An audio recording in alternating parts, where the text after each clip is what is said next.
Alright everybody, welcome back. Today we're doing something pretty simple, but very looked over on newer programs. Today we're installing travel limiters. As you can see, we've already installed one. Now these don't seem like the most important thing in the world, but when you have as much travel as this truck has, it's beneficial. Because when you go to a track with prep, you don't want 9 inches of travel. Travel can actually slow you down because it's using when it weight transfers onto the back tires, all the momentum is going into lifting the truck up instead of shooting the truck forward, which is beneficial when you have low prep or no prep. But when you go to radio prep or a normal track, whatever, you need less travel.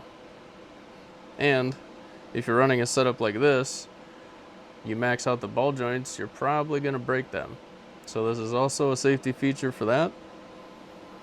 These are competition engineering travel limiters.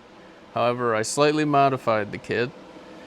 We decided on the bottom side to use bell crank tabs because they cover more surface area, and on the top we are using TSR chromoly tabs. For your vehicle you might just have to weld it to your frame. It doesn't really matter, everything's different. But yeah, that's the basic gist of it. All this does is reduce the amount the suspension can go down, because with these extended ball joints and something like 9 inches of travel, I think it is, if the suspension goes and maxes out really fast, it could actually bust out the cup, and that could be very bad. So yeah, like I said, pretty simple.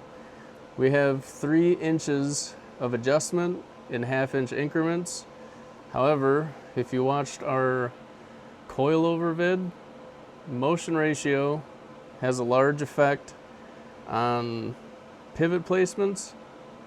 So this 3 inches actually equates to, I think it's like 4.5 inches of total travel I can take away.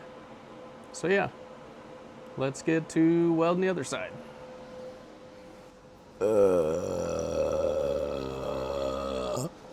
Now that I got my gases out, we're gonna weld these in. Of course, like every video, make sure your metal's prepped properly, clean and shiny. And if you are welding tabs to chromoly, they need to be TIG welded, especially on these control arms.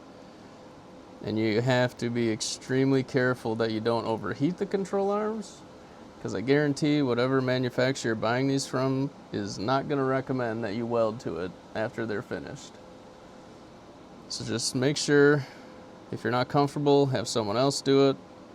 If they're the factory OBS control arms and they're those giant stamped steel ones, burn a fat MIG weld bead in it and you'll be fine. But if you're doing this chromoly stuff, just take care, be careful. And yeah. And like I said, there's tons of different brands that make these, all different shapes, sizes, cables, chains, nylon straps, which after these are all welded up, I think I'm going to replace the cable straps just because I feel like there will be less binding. And they're rated for like 10,000 pounds. So we'll see. I should mention too, if you can see this in the camera, this bracket is not supposed to be clamped down tight in here. So all I did is when I mocked it up, I put a washer in between here and then tightened it down so there's a little bit of play. That way when the suspension cycles, this is able to move around freely.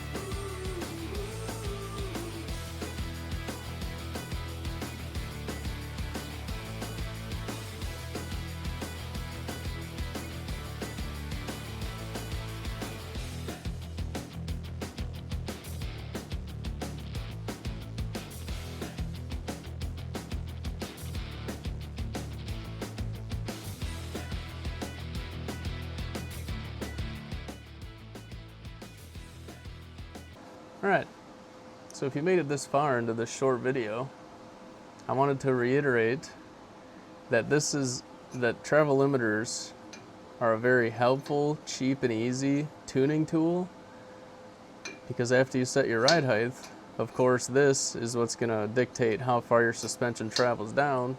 And like I said earlier in the video, you know, if you're doing no prep, low prep stuff, or alleged street stuff, you want a lot of travel because you want the front to come up and put weight on the back tires. But if you're at a place where there is good traction, high prep, or you're radial racing, you really only need a couple inches. Because if you're using 9 inches of travel like this truck's capable of, you're going to be wasting all that momentum in pivoting the truck up instead of shooting it forward. Also, if you're able to understand anything I'm saying, that's great, because I'm not good at talking. That's why I'm not an English teacher. I hope you enjoyed. Thanks for watching. I threw some clips in at the end of the video just so you could get a reference of how the travel limiters work. And I also wanted to mention, if you build your car dedicated to one thing, you know, radial racing, slick tire racing, no prep, whatever it is, theoretically you don't need travel limiters on a properly set up front suspension. However, if you want your vehicle to do multiple things, sometimes it's a necessity. Thanks again for watching. See ya.